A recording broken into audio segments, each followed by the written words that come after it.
Hello friends, कैसे हैं आप सभी लोग। एंड आई होप आपकी प्रिपरेशन अच्छी चल रही होगी, कंसिस्टेंट चलते रही है और स्लोली चलते रही है।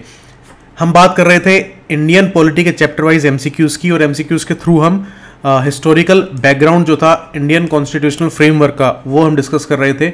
और एमसीक्यूज़ बेस्ट वे हैं पॉलिटी को रिकॉल करते रहने का और उसको और स्ट्रॉन्ग करने का आपकी मेमोरी के अंदर, क्योंकि मेमोराइज भी करना है, समझना भी है। मेंस और प्रीलिम्स दोनों ही स्टेज के लिए बहुत इंपॉर्टेंट है। तो क्वेश्चन नेक्स्ट होगा, which of the following statements are correct regarding the governor general under the Pitt's India Act of 1784। William Pitt के टाइम पर जो ये पिट्स इंडिया एक्ट आया था, सबसे इंपॉर्टेंट फीचर था ड्यूअल कंट्रोल आ गया था, बोर्ड ऑफ कंट्रोल इंट्रोड्यूस किया गया था। तो करेक्ट कौन सा है? क्या गवर्नर जनरल ऑफ बंगाल जो था, he was made responsible for all civil and military government? तो ये रिस्पॉन्सिबल तो उसको किया गया था, क्योंकि उसके ऊपर बोर्ड ऑफ कंट्रोल का और सुपरविजन बढ़ रहा था, कंट्रोल बढ़ रहा था। His decisions were subject to control by the board of control in England, ये करेक्ट है। His council was reduced from 4 to 3 members, this is also correct, because earlier there were 4 people in the governor general in council.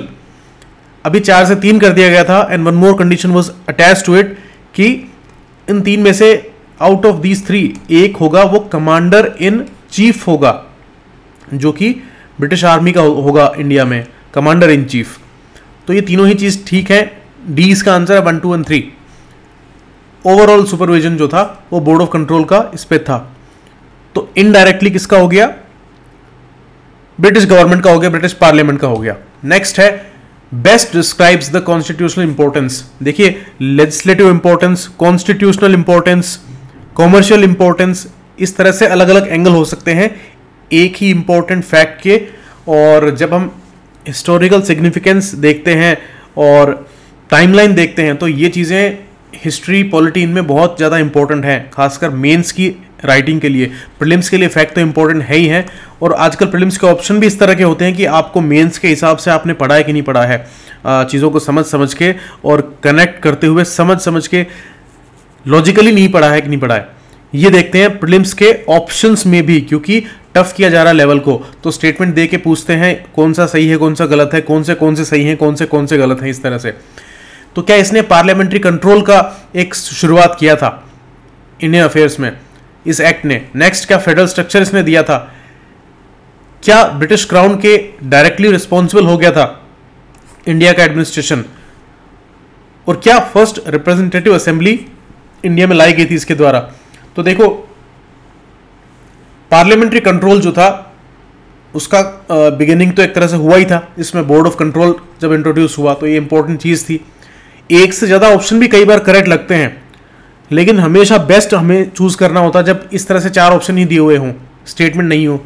और उसमें भी आपको ये देखना है कि कौन सा क्यों नहीं हो सकता है, आपको एक तरह से डिस्कार्ड करने कौन कौन से ऑप्शन हैं, क्योंकि वो 100% करेक्ट नहीं है। तो इसमें देखो, एक चीज़ है, it made Indian administration directly responsible to the British crown. देखो, ब्रिटिश क्राउन को रिस्पॉन्सिबिलिटी तो एक तरह से हो गई थी, किसके थ्रू? बोर्ड ऑफ कंट्रोल के थ्रू, क्योंकि बोर्ड ऑफ कंट्रोल में कौन थे? कैबिनेट मिनिस्टर्स थे, ब्रिटिश पार्लियामेंट वाले। तो ये बोर्ड ऑफ कंट्रोल एक तरह से उसको सुपरवाइज कर रहा था, और उसी के लिए रिस्पॉन्सिबल बनाया गया था गवर्नर जनरल को। लेकिन इसमें एक वर्ड है डायरेक्टली, तो क्या डायरेक्टली रिस्पॉन्सिबल हुआ था? नहीं, इसलिए ऑप्शन गलत हो जाएगा। डायरेक्टली नहीं था रिस्पॉन्सिबल, इनडायरेक्टली था, थ्रू बोर्ड ऑफ कंट्रोल।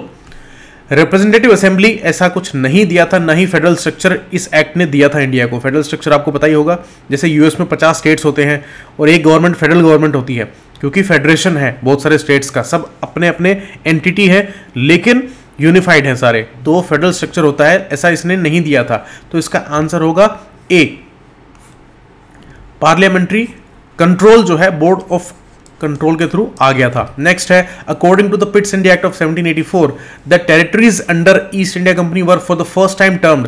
पहली बार टर्म क्या यूज किया गया था इसमें, इस एक्ट में। तो डायरेक्ट क्वेश्चन है और बहुत बार पूछा गया है। हम कई बार क्या है कि एक लॉजिकल गैस लगाते हैं, लेकिन उससे ये सही नहीं होगा। जो वर्ड यूज किया गया था वो था ब्रिटिश पजेशंस इन इंडिया, तो इसका आंसर होगा सी, ब्रिटिश पजेशंस बोला गया था, जो कंपनी की जो टेरिटरी थी, इंपॉर्टेंट और इंटरेस्टिंग चीज क्या थी कि टेरिटरी जीती थी कंपनी ने, लेकिन उनको ब्रिटिश पोजेशन कहा गया था। ये एक इंपॉर्टेंट बात थी। दिखने को सिर्फ एक टर्म है, लेकिन इसके मीनिंग और सिग्निफिकेंस बहुत ज्यादा था, क्योंकि कंपनी से शिफ्ट क्या हो रहा है, ब्रिटिश पोजेशन, पहले कंपनी के पोजेशन थे। नेक्स्ट है following was not a feature. देखो इस नोट को कभी इग्नोर मत करना, हमेशा ऑप्शन में एक ऐसा भी ऑप्शन होगा जो कि अगर आपने ये नोट नहीं देखा है तो लग रहा होगा सही, लेकिन अगर ये नोट आपने देख लिया तो उसका दूसरा ऑप्शन करेक्ट होगा। तो कौन सा फीचर नहीं था? बोर्ड ऑफ कंट्रोल का क्रिएशन, ये तो था। Presidencies of governor general of Bengal के अंडर अदर प्रेसिडेंसीज का, तो ये चीज कंटिन्यू रही थी। Empowering the crown to issue binding orders to the company. देखो कंपनी को बाउंड तो कर दिया जा रहा था स्टेप बाय स्टेप, क्योंकि कंट्रोल फाइनेंशियल भी बहुत ज़्यादा हो गया था, उसके डिविडेंड्स वगैरह पे कंट्रोल लगाया गया था, बहुत कर्जे में थी कंपनी, उधर अमेरिकन वॉर चली थी, इधर जो है एंग्लो मराठा वॉर वगैरह थी, तो बहुत फाइनेंशियल कंस्ट्रेंट बढ़ते जा रहे थे, तो कंट्रोल तो हर तरह से बढ़ रहा था, इसलिए बाइंडिंग ऑर्डर भी देने की बात थी। Abolition of court of director, तो ऐसा नहीं हुआ था, कोर्ट ऑफ डायरेक्टर आगे भी वर्किंग में थे, अबोलिशन नहीं किया गया था, इसलिए ये वाला गलत हो जाएगा, डी इसका आंसर होगा, क्योंकि नॉट पूछा है। नेक्स्ट है विच of the following provisions were introduced by the Pitt's India Act of 1784। Council governor general की जो थी उसके मेंबर्स का रिडक्शन, ये भी हमने पढ़ा, सही है। Mandatory property disclosure to the company officials and subordination of Madras and Bombay presidency to Bengal, तो ये भी करेक्ट है। देखो एक इंपॉर्टेंट बात क्या है कि ज्यादा कहीं डिस्कस ये हुआ भी नहीं है, लेकिन ये क्वेश्चन पूछा गया है। ये क्या था कि कंपनी के जो ऑफिसर्स थे उनके रिगार्डिंग ये कहा जाता था कि they amassed a lot of wealth through corruption in India when they were posted in India. उन्होंने बहुत करप्शन किया था and they amassed that wealth to their native country. England में उन्होंने बहुत बड़ी प्रॉपर्टीज ली थी, बहुत सारा कुछ उन्होंने इकट्ठा कर लिया था यहाँ करप्शन कर करके। तो ये चीज लीगली सीधा इस एक्ट में लिखी गई थी, कोई भी प्राइवेट ट्रेड में इन्वॉल्व नहीं होगा और कोई भी ब्राइब नहीं लेगा नेटिव से, ये चीज बिल्कुल सीधा सीधा बोल दिया गया था। तो इसका आंसर है डी, तीनों ही करेक्ट इसमें फीचर्स थे। 4 में से 3 कर दिया गया था काउंसिल में, जिसमें से एक कमांडर इन चीफ होगा। एसेट डिस्क्लोजर को एनफोर्स किया गया था, ठीक है, और ये कंटिन्यू रहा था कि मद्रास और बॉम्बे जो है वो बंगाल के सबऑर्डिनेट रहेंगे। पहले वो फ्री रहते थे इस रेगुलेटिंग एक्ट से पहले, लेकिन यहाँ इसको कंटिन्यू किया गया था, जो कि रेगुलेटिंग एक्ट में प्रोविजन लाया गया था कि बंगाल के सबऑर्डिनेट होंगे ये, सेंट्रल एडमिनिस्ट्रेशन को चलाए रखने के लिए।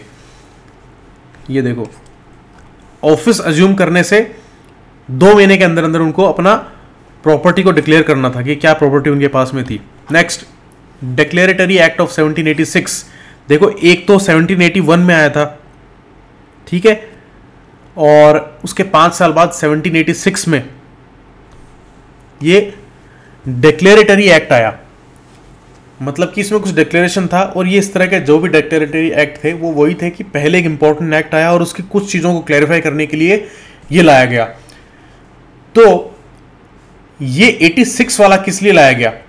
एक सबसे इंपॉर्टेंट चीज़ आप याद रखना, जो पहला वॉरेन हेस्टिंग्स जो था उसका बहुत टसल चला था सुप्रीम कोर्ट के जज से, चीफ जस्टिस से, और उस पर करप्शन के चार्जेस भी काफ़ी लगे थे बाद में वॉरेन हेस्टिंग्स के ऊपर, जो पहला गवर्नर जनरल ऑफ बंगाल बना था रेगुलेटिंग एक्ट के टाइम पर, और वो 86 में वहाँ से हटा दिया गया था। और नेक्स्ट जो आया था उसने कुछ कंडीशंस लगाई थी, और मेनली उसके लिए 1786 के अंदर ये डिक्लेरेटरी एक्ट लाया गया था। तो क्या ए सही है कि transfer power from East India Company to British crown, remove the defects in the Pitt's India Act of 1784 regarding governor general's power, establish the first legislative council in India, abolish the dual control between company and the crown. देखो dual control तो बहुत बाद में जाके खत्म हुआ था, ये करेक्ट नहीं है। फर्स्ट लेजिस्लेटिव काउंसिल भी इसमें नहीं लाई गई थी। जो मैंने आपको अभी बताया कि बी वाला जो चीज थी कि गवर्नर जनरल की पावर के रिगार्डिंग क्लैरिफिकेशन दिया था, डिफेक्ट्स को दूर किया था जो कि पिट्स इंडिया एक्ट में आए थे, तो इसके लिए लाया गया था, ठीक है। तो इसका आंसर है बी। लॉर्ड कॉर्नवालिस, आपने जो ये जो रेवेन्यू के रिगार्डिंग जो भी सेटलमेंट्स वगैरह आए थे उसमें कॉर्नवालिस कोड का आपने नाम सुना होगा। ये वही लॉर्ड कॉर्नवालिस थे जो वॉरेन हेस्टिंग्स के बाद में आए थे, और उन्होंने कुछ कंडीशन रखी थी कि मैं इन कंडीशंस पे ही वहाँ पर जाऊँगा गवर्नर जनरल बन के। तो उनके लिए मेनली ये प्रोविजंस लाए गए थे, और पिट्स इंडिया एक्ट के कुछ चीज़ों को क्लैरिफाई यहाँ पर किया था और उनकी पावर एक तरह से कुछ बढ़ाई थी। ठीक है,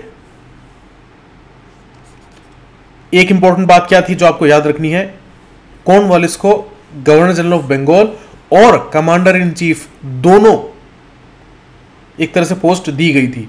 खुद ही वो कमांडर इन चीफ भी थे। पहले क्या था कि जो काउंसिल के अंदर 3 में से 1 मेंबर होता था कमांडर इन चीफ, लेकिन इसमें इन्हीं को दोनों दिए गई थी रिस्पॉन्सिबिलिटी। नेक्स्ट, इस 86 वाले अमेंडमेंट में जो है कौन सी पावर्स दी गई थी गवर्नर जनरल को?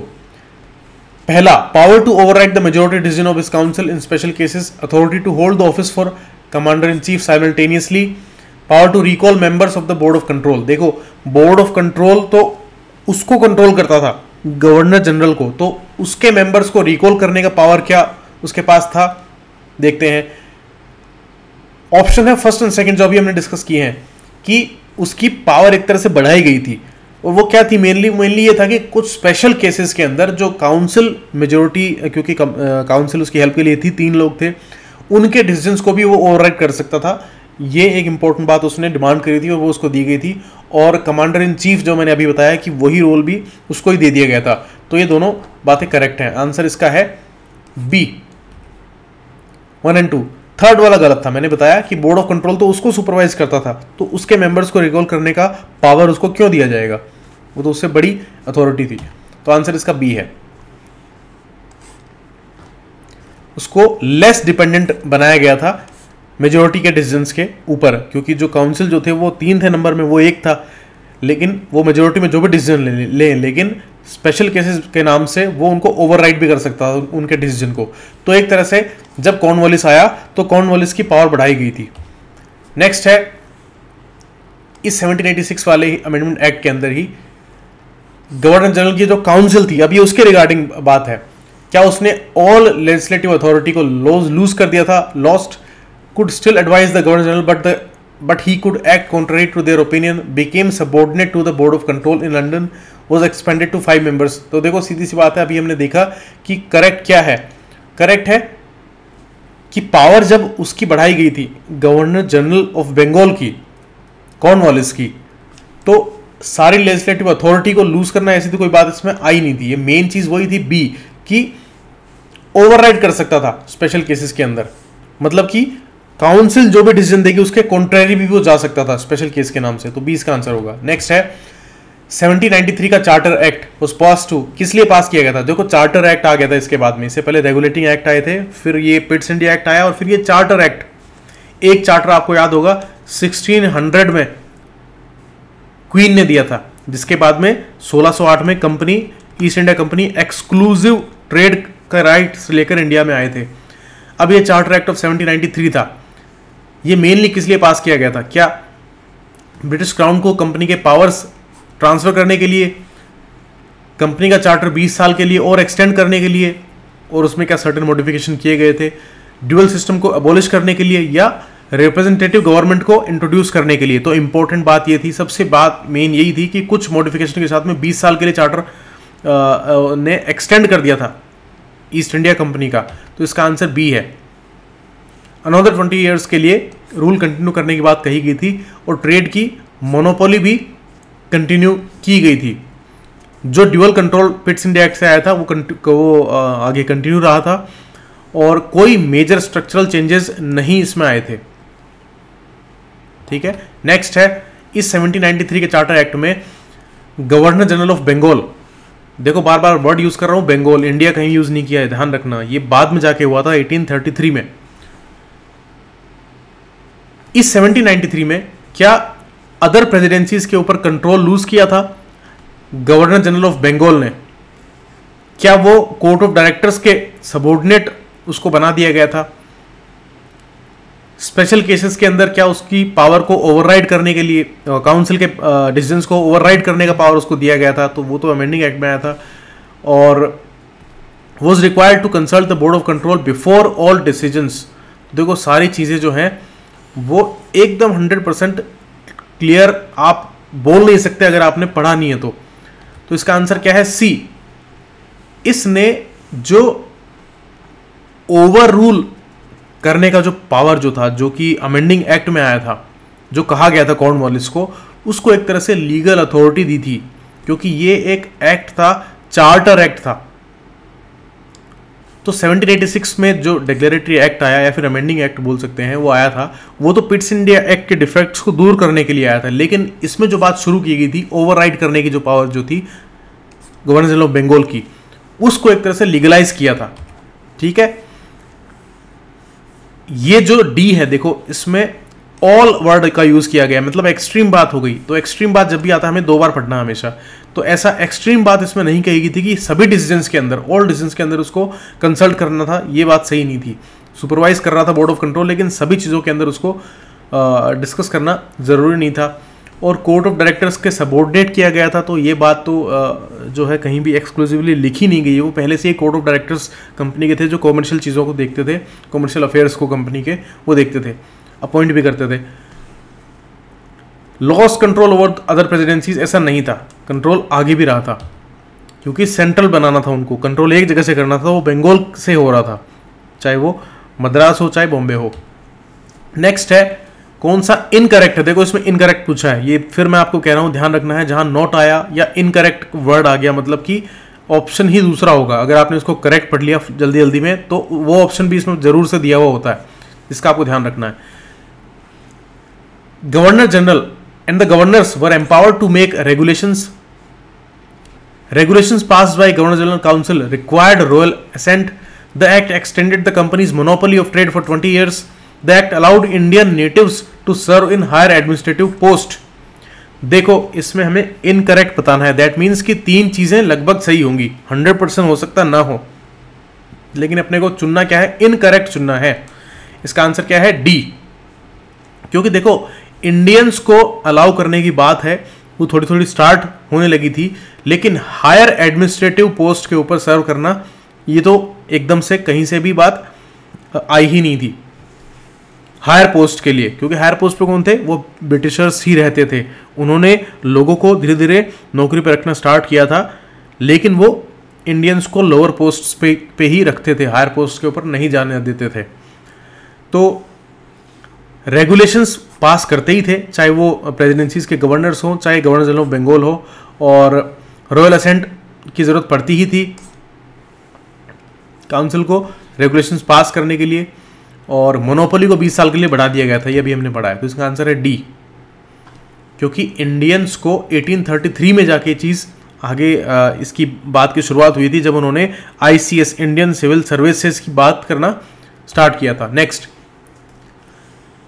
इसी 1793 के चार्टर एक्ट के अंदर कौन से चेंजेस को इंट्रोड्यूस किया गया था? क्या गवर्नर जनरल इन काउंसिल को फुल अथॉरिटी दी गई थी सिविल और मिलिट्री एडमिनिस्ट्रेशन के लिए?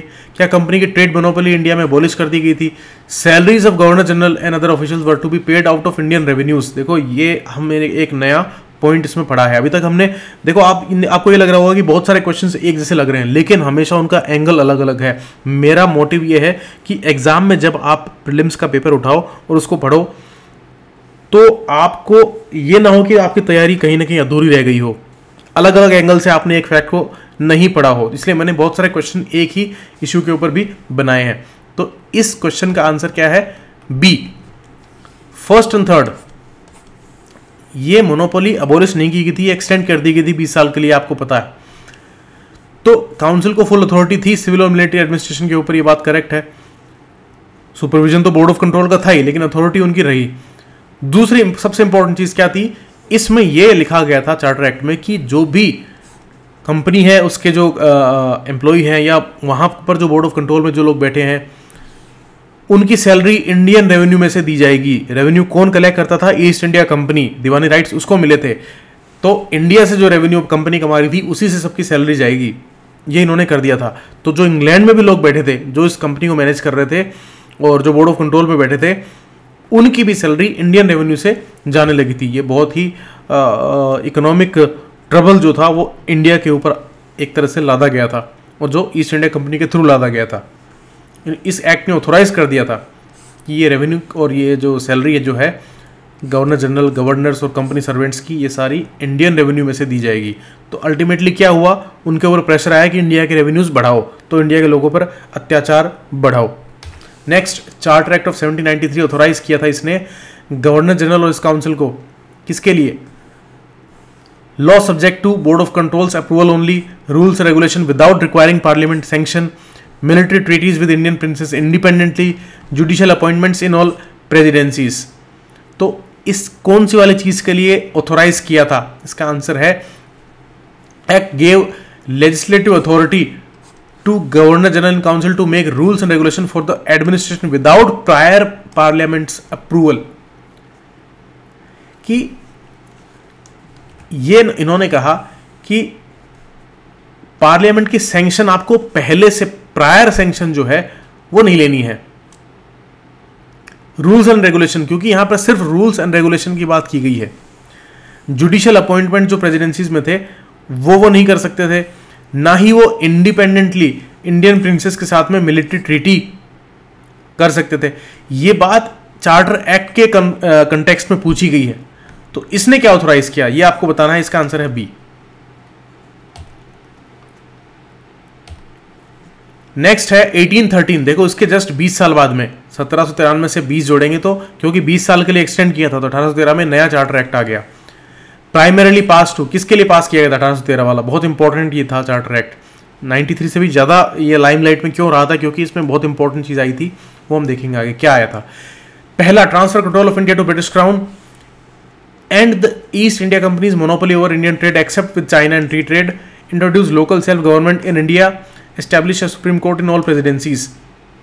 देखो सबसे इंपॉर्टेंट बात यही थी कि कंपनी की मोनोपोली जो थी वो 1793 में 20 साल के लिए बढ़ाई थी, इसमें भी बढ़ाई गई थी, लेकिन सिर्फ किसके लिए? चाइना और ट्रेड के लिए। ये इसका आंसर है। बाकी जो पूरे देश में जो उसकी ट्रेड की मोनोपोली थी उसको एंड कर दिया गया था, लेकिन जो चाइना के साथ ट्रेड था और टी का जो ट्रेड था उसमें सिर्फ छोड़ा गया था, क्योंकि उसमें उनको लॉसेस वगैरह काफ़ी हुए थे, तो उसके लिए बहुत उन्होंने एफर्ट लगाए थे। वो ट्रेड की पूरी मोनोपोली खत्म करना चाह रही थी ब्रिटिश गवर्नमेंट, लेकिन इसके लिए इनको छोड़ दिया गया था। लोकल सेल्फ गवर्नमेंट जो है वो इंट्रोड्यूस इस 13 वाले चार्टर एक्ट से नहीं हुई थी, ना ही सुप्रीम कोर्ट की इसमें कोई बात थी।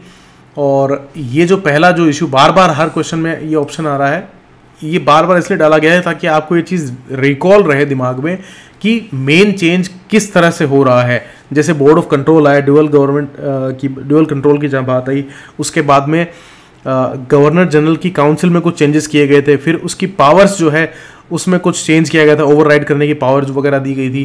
तो इस तरह से स्टेप बाय स्टेप चल रहा था। डायरेक्टली जो ब्रिटिश क्राउन को कंट्रोल ट्रांसफर नहीं हुआ था। ये कब हुआ था? ये जब क्रांति हुई थी 1857 की क्रांति, उसके बाद क्राउन के हाथ में डायरेक्टली आया था पूरी तरह से।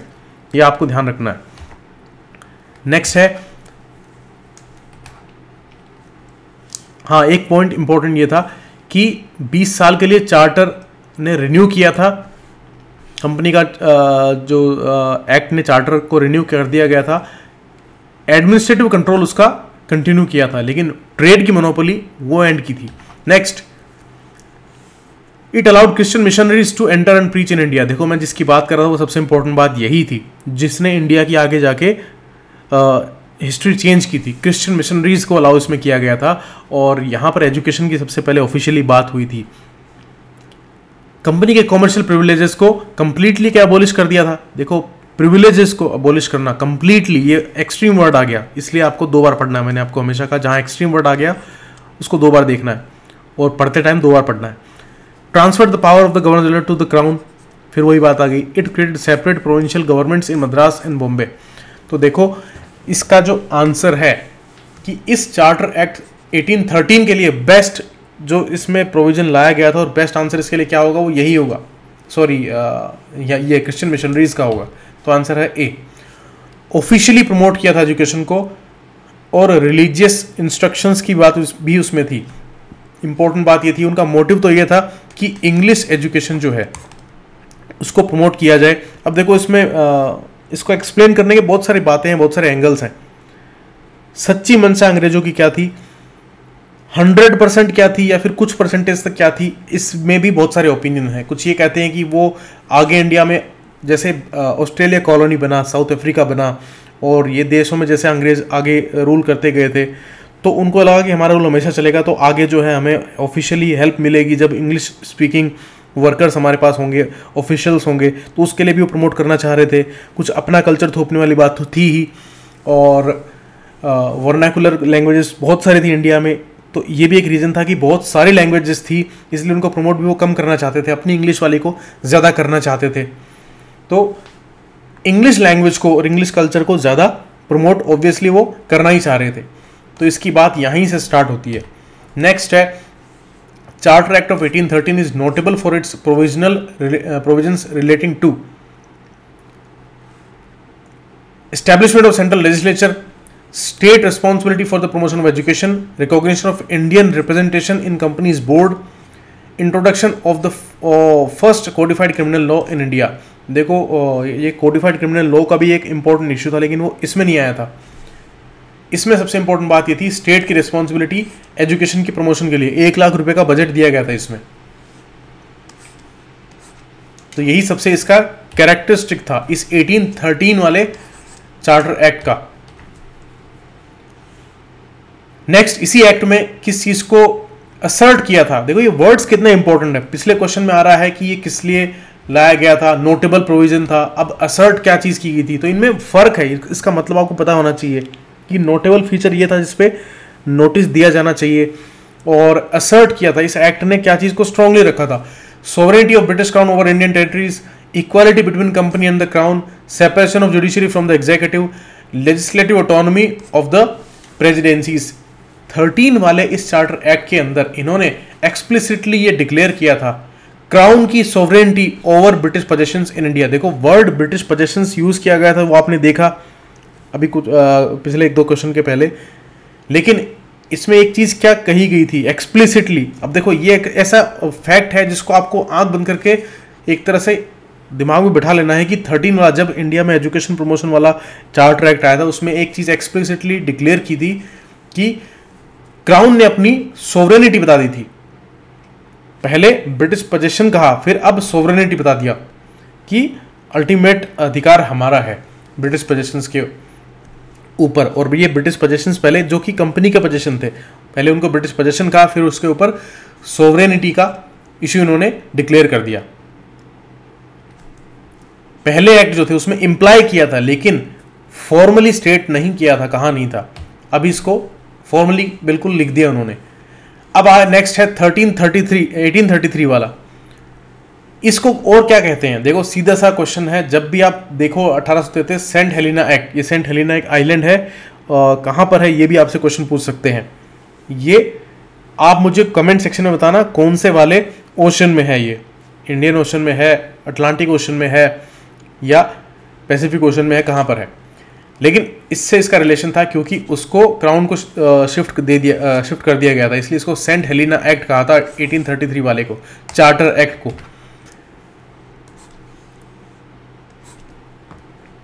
सेंट हेलिना का आइलैंड जो है वो क्राउन को ट्रांसफर हुआ था, इसलिए इसका नाम ये रखा गया था। चार्टर एक्ट ऑफ 1833 एंडेड, इसने किस चीज को एंड किया था, कंपनी के एडमिनिस्ट्रेटिव कंट्रोल इन इंडिया को, ड्यूअल सिस्टम ऑफ गवर्नमेंट को, कंपनीज कमर्शियल मोनोपोली को एंटायरली, या गवर्नर जनरल के लेजिस्लेटिव पावर्स को। तो आंसर इसका है सी। जो पहले चाइना और टी ट्रेड के लिए छोड़ा गया था कंपनी का मोनोपोली, उसको पूरी तरह से खत्म कर दिया, कंप्लीटली कमर्शियल एक्टिविटीज को इन्होंने खत्म ही कर दिया। अब इसको सिर्फ एडमिनिस्ट्रेटिव बॉडी बना के छोड़ दिया कि जो एडमिनिस्ट्रेशन वो कर रहे हैं इंडिया में ब्रिटिश पोजेशंस का, क्योंकि उसको ब्रिटिश पोजेशन तो बोल ही दिया था, तो उसको एडमिनिस्ट्रेटिव करने के लिए, एडमिनिस्ट्रेशन उसका करने के लिए ईस्ट इंडिया कंपनी को रख दिया था इस 1833 वाले चार्टर में। नेक्स्ट, पहली बार centralised under the charter act of 1833 क्या चीज सेंट्रलाइज की गई थी, मिलिट्री एडमिनिस्ट्रेशन को, legislative powers of the governor general को, फाइनेंशियल एडमिनिस्ट्रेशन को, या जुडिशियल अपॉइंटमेंट्स को। तो सेंट्रलाइज करना, गवर्नर जनरल ऑफ बंगाल जो था उसको गवर्नर जनरल ऑफ इंडिया कह दिया गया था। आपको याद होगा, आपने मूवी देखी होगी आमिर खान वाली जो मंगल पांडे, उसमें भी ये गवर्नर जनरल बंगाल जो थे, जो गवर्नर जनरल ऑफ इंडिया बन गए थे पहले, उनका मेंशन आता है। विलियम बेंटिक, आपको याद होगा, वो गवर्नर जनरल ऑफ इंडिया कहे गए थे पहले। इससे पहले बंगाल का कंट्रोल था, उसके सबॉर्डिनेट हो गई थी मद्रास की और ये बॉम्बे की प्रेसिडेंसीज। लेकिन अब जो गवर्नर जनरल ऑफ बंगाल जो था, उसको पहली बार क्या कहा गया था, गवर्नर जनरल ऑफ इंडिया कहा गया था। और एक्सक्लूसिव लेजिस्लेटिव अथॉरिटी जो है पूरे ब्रिटिश इंडिया की, उसको दी गई थी। इसका मतलब मद्रास और बॉम्बे की जो लेजिस्लेटिव काउंसिल जो थी, उसकी लेजिस्लेटिव पावर उसको एंड कर दिया गया था। नेक्स्ट, कौन से प्रोविजन जो थे वो इंट्रोड्यूस किए गए थे सबसे पहले? Separation of judiciary from the executive, appointment of law commission in India, introduction of local self government या लेजिस्लेटिव काउंसिल इन प्रोविंसेस। अभी हमने पढ़ा प्रोविंसेस वाले तो एंड ही कर दिए गए थे।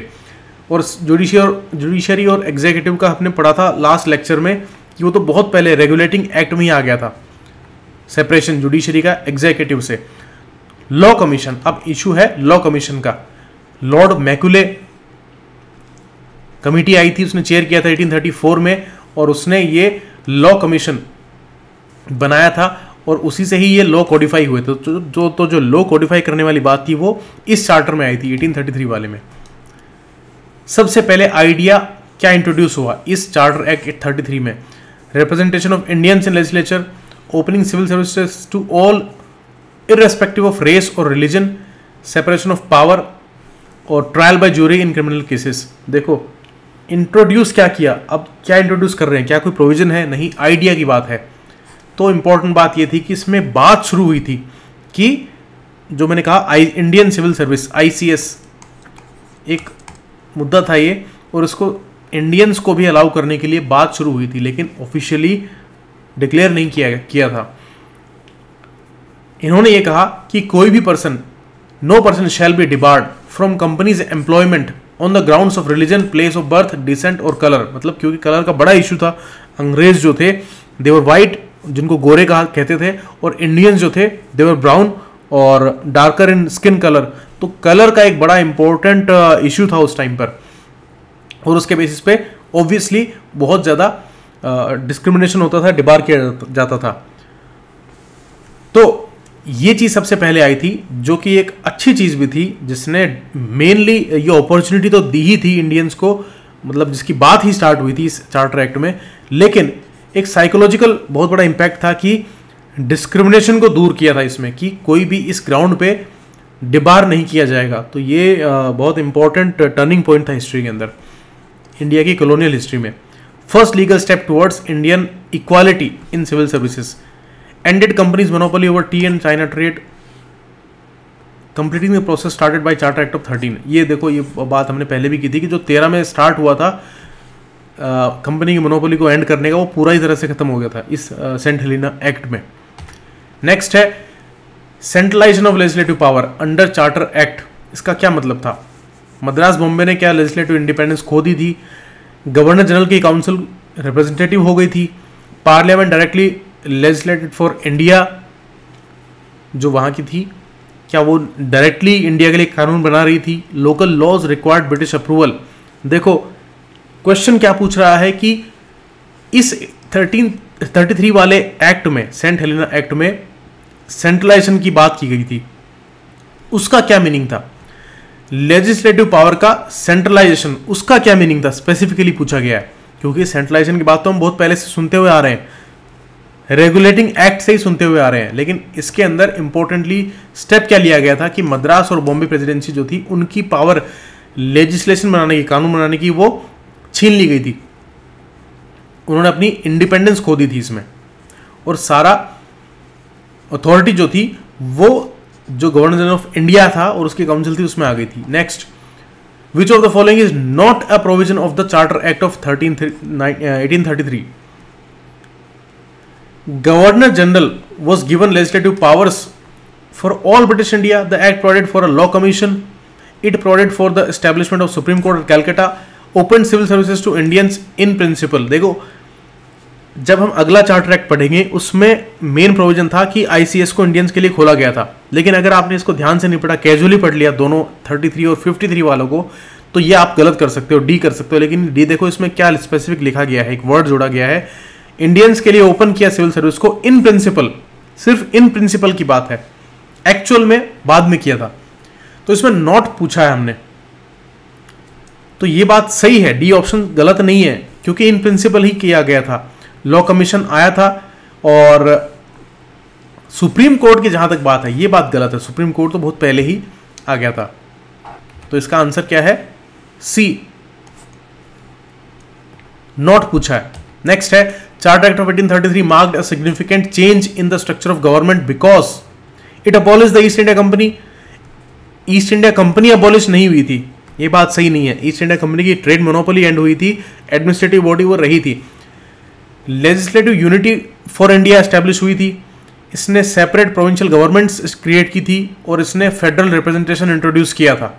तो सिग्निफिकेंट चेंज इसने क्या लाया था? तो इसका आंसर है बी, इसने यूनिफाइड लेजिस्लेशन सेंट्रलाइज, क्योंकि अब गवर्नर जनरल ऑफ इंडिया और उसकी काउंसिल ही ये सब कर रही थी पूरे ब्रिटिश इंडिया के लिए। जो प्रोविंसेस जो थे, जो ब्रिटिश प्रोविंसेस जो थे, उनका ऑटोनॉमी छीन लिया था इस मामले में, लेजिस्लेटिव मामले में। 53 वाला चार्टर एक्ट अब आ गया है, pass during the governor generalship of, कौन था उस टाइम पर गवर्नर जनरल ऑफ इंडिया? ठीक है, ये आपको ध्यान रखना है ये वर्ड, बेंटिक, डलहौजी, ऑकलैंड या एलनबोरो। तो इसका आंसर है डलहौजी, लॉर्ड डलहौजी, बी। 1848 से 1856 में ये गवर्नर जनरल ऑफ इंडिया रहे थे। ये आपको टाइमलाइंस भी कई बार बहुत इंपॉर्टेंट है, आपको याद रखनी है, क्योंकि इनके जो टाइमलाइन थे उसमें कुछ काम बड़े इंपॉर्टेंट हुए थे, इसलिए ये इनका जो रूल है वो बहुत इंपॉर्टेंट रहा था। आपको याद होगा इंडिया में पहली ट्रेन की बात हम करते हैं और वो इसी पीरियड से रिलेट करती है। आप मुझे कमेंट सेक्शन में बताना कि वो कहाँ से कहाँ तक चली थी। ये एक्ट लास्ट चार्टर एक्ट था जो कि ईस्ट इंडिया कंपनी के पावर से डील कर रहा था, लास्ट चार्टर एक्ट था, क्योंकि इसके बाद में 1857 की क्रांति हुई थी और उसके बाद में क्राउन रूल स्टार्ट हो गया था इंडिया में, जो 1851 का गवर्नमेंट ऑफ इंडिया एक्ट वो लेके आए थे, जिसको गुड गवर्नेंस एक्ट उन्होंने कहा था। एक तरह से वो कहना चाह रहे थे कि अब हम गुड गवर्नेंस करेंगे इंडिया में। तो एक तरह से उन्होंने खुद ही ये मान लिया कि east India company good governance नहीं कर रही थी। तो ईस्ट इंडिया कंपनी के पावर से डील करने वाला ये लास्ट चार्टर एक्ट था और इसने 20 साल के लिए आगे एक्सटेंड भी नहीं किया था, कोई डेट भी इसने फिक्स नहीं की थी। ये देखो अगला क्वेश्चन उसी से रिलेटेड है। Charter act of 1853 renewed the East India company charter 4 10, 15, 20, normally 20 के लिए कर रहे थे पिछले 40 साल से, लेकिन इसने कोई स्पेसिफिक पीरियड को फिक्स ही नहीं किया था। इसका आंसर है डी। नेक्स्ट, कौन सा प्रोविजन इंट्रोड्यूस किया था इस 1853 वाले चार्टर एक्ट में? Separation of legislative and executive function of the governor general council, appointment of law commission in England, end of dual control between company and crown, transfer of power to British crown. तो देखो introduce क्या हुआ था इसमें, तो इसका answer है ए। देखो कैसे, गवर्नर जनरल इन काउंसिल, इसमें एक तो नए मेंबर जोड़ दिए, किसके लिए? सिर्फ लेजिस्लेटिव पर्पस के लिए। लेजिस्लेटिव पर्पस होता है एक, ये इसका मीनिंग आपको बहुत अच्छे से पता होना चाहिए अब अगर आप इंडिया में गवर्नमेंट एग्जाम की तैयारी कर रहे हैं, जीएस का बहुत इंपॉर्टेंट पार्ट है। एक होता है लॉ मेकिंग, जब कानून बनता है, ये लेजिस्लेटिव इशू होता है। एक होता है एग्जीक्यूशन, लॉ बनाती है पार्लियामेंट और सरकार उसको एग्जीक्यूट करती है, लागू करती है। और सरकार की मशीनरी जो होती है गवर्नमेंट की, उसके डिपार्टमेंट्स होते हैं, उसके पास में जो अधिकारी होते हैं वो उसको एग्जीक्यूट करते हैं। तो वो एग्जीक्यूटिव बॉडी है, कार्यपालिका, ये है जो विधानसभा पार्लियामेंट ये होते हैं, ये लेजिस्लेटिव फंक्शन होता है। तो लेजिस्लेटिव पर्पस के लिए इसमें नए मेंबर जोड़े गए थे और ये जो लेजिस्लेटिव काउंसिल बनाई गई थी इसको बोला गया था बाद में सेंट्रल लेजिस्लेटिव काउंसिल। इसमें 6 नए लेजिस्लेटिव मेंबर जोड़े गए थे जो कि एग्जीक्यूटिव से अलग थे, ठीक है। और इस तरह से ये एक मिनिएचर पार्लियामेंट लॉ मेकिंग के लिए बन गई थी। ये सबसे इंपॉर्टेंट फीचर था इस 1853 वाले चार्टर एक्ट में। नेक्स्ट देखो, सिविल सर्विस के रिफॉर्म्स के अंदर सिग्निफिकेंट जो एक स्टेप क्या लिया गया था? Reservation for Indians in civil post, open competition for recruitment to civil service examination in India, British only appointments in higher posts. देखो ये तो पहले से ही चल रहा था। अभी हमने बात करी आईसीएस की, open competition Indian civil service के लिए। तो ये ओपन कंपटीशन एक वर्ड है और एक वर्ड है रिजर्वेशन फॉर इंडियंस। तो देखो इंडियंस को क्या रिजर्वेशन दिया गया था? नहीं, रिजर्वेशन की बात नहीं थी इसमें, ये ओपन कंपटीशन की बात थी। मैकुले कमेटी ये 1854 की थी, लॉर्ड मैकुले थे, और इसी के लिए, इसी के रिगार्डिंग, सिविल सर्विस रिक्रूटमेंट के रिगार्डिंग ये बात थी। तो इस एक्ट ने इंट्रोड्यूस किया ऑफिशियली ओपन कंपटीशन सिस्टम, जिसमें सब भाग ले सकते थे। तो कोई रिजर्वेशन वाली बात नहीं थी, सबके लिए ओपन किया गया था ऑन मेरिट। ये सबसे अच्छी बात थी और इसमें इंडियंस भी अलाउड थे। Next, number of directors of the East India company, इनको क्या रिड्यूस किया गया था? यस, इसको रिड्यूस किया गया था। इंपॉर्टेंट बात यह है, और इसका आंसर है बी, 36 से 24 हो गए थे। इसमें भी देखो जो कोर्ट ऑफ डायरेक्टर्स जो थे वो 24 से 18 हो गए थे, और 6 जो एक्स्ट्रा थे वो नॉमिनेट होते थे, जो क्राउन नॉमिनेट करता था। तो इस तरह से ये बड़ा स्टेप था सेपरेशन ऑफ पावर्स का इस चार्टर में। और दूसरा, ये कोर्ट ऑफ डायरेक्टर्स का नंबर भी लिमिट कर दिया था इन्होंने। और उसके बाद तो 3 साल बाद तो कहानी ही चेंज हो गई थी, क्रांति हो गई थी इंडिया में। नेक्स्ट है, कोर्ट ऑफ डायरेक्टर्स को किस चीज के लिए एम्पावर किया था इस चार्टर ने? Appoint the governor general directly, divide the British territories in India into separate presidencies, grant land and titles to Indian princes, legislate for Indian provinces independently. तो इस पर्टिकुलर चार्टर एक्ट ने किस चीज के लिए एम्पावर किया था कोर्ट ऑफ डायरेक्टर्स को? तो इसका आंसर होगा नई प्रेसिडेंसीज बनाने के लिए। जो नई कहां से निकलेंगी?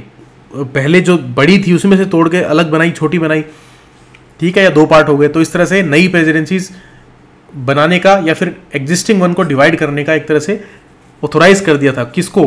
कोर्ट ऑफ डायरेक्टर्स को, ईस्ट इंडिया कंपनी को नहीं, जो उसके कोर्ट ऑफ डायरेक्टर्स थे उनके लिए, ताकि एडमिनिस्ट्रेटिव फ्लेक्सिबिलिटी बढ़ जाए, उसको एडमिनिस्टर करना आसान हो जाए। नेक्स्ट, इस चार्टर के रिगार्डिंग क्या चीज इनकरेक्ट थी? It separated legislative and executive function of the governor general council, introduce open competition for civil service, ended the East India Company's rule in India, it allowed the addition of legislative members to the council। देखो ये और ये बात हम कर चुके हैं। ये बात गलत था कि इसने एंड कर दिया ईस्ट इंडिया कंपनी का रूल एंड नहीं किया था, लेकिन उसके चार्टर को रिन्यू नहीं किया था।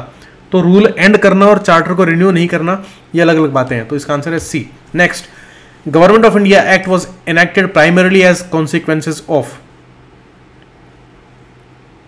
Charter act of 53, revolt of 57, regulating act of 73 या 1804 का पिट्स इंडिया एक्ट। देखो क्वेश्चन का मीनिंग क्या है, पूछना क्या चाह रहा है, उसी के हिसाब से आंसर है। प्राइमरीली किस लिए एनेक्ट किया? एनेक्ट करने के बहुत सारे रीजन होते हैं, लेकिन और फैक्टर्स भी होते हैं जो इन्फ्लुएंस करते हैं कि किस तरह का एक्ट आएगा। लेकिन प्राइमरी रीजन क्या था?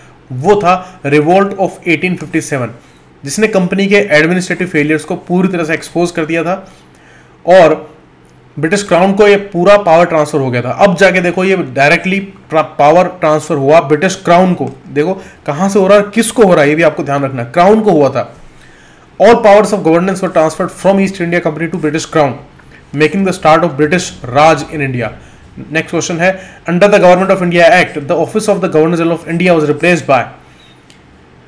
तो गवर्नर जनरल ऑफ इंडिया का जो ऑफिस था उसको रिप्लेस किसने किया? देखो आपको पता होना चाहिए, इसके बाद में जो भी जो आए थे यहाँ पर राज करने के लिए, जो नॉमिनेट किए जाते थे, वो पहले गवर्नर जनरल ऑफ इंडिया थे, उसके बाद में वाइस रॉयस होने लग गए थे। लेकिन क्वेश्चन पूछ रहा है कि ये office government of India act के बाद में गवर्नर जनरल ऑफ इंडिया का ऑफिस किससे रिप्लेस हुआ? तो वाइस रॉय ऑफ इंडिया या ब्रिटिश हाई कमिश्नर या चीफ कमिश्नर या secretary of state for India. तो इसका आंसर होगा governor general became the viceroy of India, और लॉर्ड कैनिंग जो थे वो पहले वाइसरॉय बने थे। Viceroy was the direct representative of British crown. ये सबसे इंपॉर्टेंट लाइन है, इसको आपको ध्यान रखना है कि ब्रिटिश क्राउन का डायरेक्ट रिप्रेजेंटेटिव था वाइसरॉय जो था, जो नेक्स्ट आगे वाइसरॉय सीरीज में आए थे। तो ये किसके डायरेक्ट रिप्रेजेंटेटिव थे? ब्रिटिश क्राउन के। ठीक है, लॉर्ड कैनिंग जो पिक्चर में आप देख रहे हो 62 तक ये रहे थे। नेक्स्ट क्वेश्चन है, secretary of state for India under the 58 act was a representative of crown in India, a British cabinet minister responsible for Indian affairs, या a member of court of director, या an official under the governor general. देखो secretary of state for India.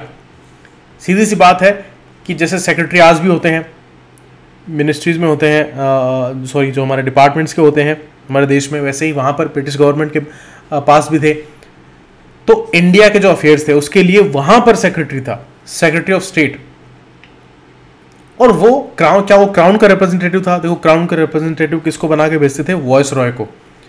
ये जो secretary जो होता था ये कौन होता था? इसका आंसर है वो एक कैबिनेट मिनिस्टर होता था ब्रिटिश सरकार में, और वो secretary of state for India उसको बनाया जाता था, और वो इंडियन एडमिनिस्ट्रेशन के लिए रिस्पॉन्सिबल होता था। उसको असिस्ट करने के लिए 15 मेंबर्स की काउंसिल थी। और इंपॉर्टेंट बात ये थी, ये काउंसिल एक एडवाइजरी बॉडी थी, वो एडवाइज कर सकती थी, अल्टीमेट डिसीजन वो खुद लेता था। ये लंदन में बेस्ड थी, लंदन में थी, और ये सेक्रेटरी ऑफ स्टेट को इंडियन अफेयर्स को मैनेज करने के लिए हेल्प करती थी, असिस्ट करती थी, एडवाइजरी बॉडी थी। इन 15 मेंबर्स में से 8 जो है वो क्राउन अपॉइंट करता था, 7 जो है वो court of directors east India company. देखो ईस्ट इंडिया कंपनी खत्म नहीं हुई थी, उसका रूल इंडिया में खत्म हो गया था, लेकिन ईस्ट इंडिया कंपनी बाद में खत्म हुई थी, और ईस्ट इंडिया कंपनी के कोर्ट ऑफ डायरेक्टर्स तब भी थे। लेकिन क्योंकि उनका एक्सपीरियंस था इतने सालों का, उनको पता था इंडिया में रूल कैसे उन्होंने किया, इसलिए उनका कंटिन्यूटी के लिए कोर्ट ऑफ डायरेक्टर्स 7 लोगों को इलेक्ट करते थे, और वो उन 8 के साथ मिलकर टोटल 15 मेंबर होते थे जो कि एडवाइजरी बॉडी बनाते थे। ये काउंसिल ऑफ इंडिया जिसको कहा जाता था, और वो किसको असिस्ट करती थी? सेक्रेटरी ऑफ स्टेट को। अब ये सेक्रेटरी ऑफ स्टेट जो था वो अपनी पावर्स को इस इंडिया ऑफिस के थ्रू एक्सरसाइज करता था। ये लंदन में बेस्ड थी, ठीक है। तो ये हमारा लेक्चर 2 था हिस्टोरिकल बैकग्राउंड का। नेक्स्ट जो इसका आगे का सारा भाग है वो नेक्स्ट लेक्चर में हम देखेंगे। आप मुझे बताना ये लेक्चर आपको कैसा लगा एंड कैसा आपको समझ में आया, क्या आपको फर्क लगा, कि कुछ चीज़ें आपको क्लियर हुई हैं। नेक्स्ट लेक्चर में मिलते हैं। Thanks a lot.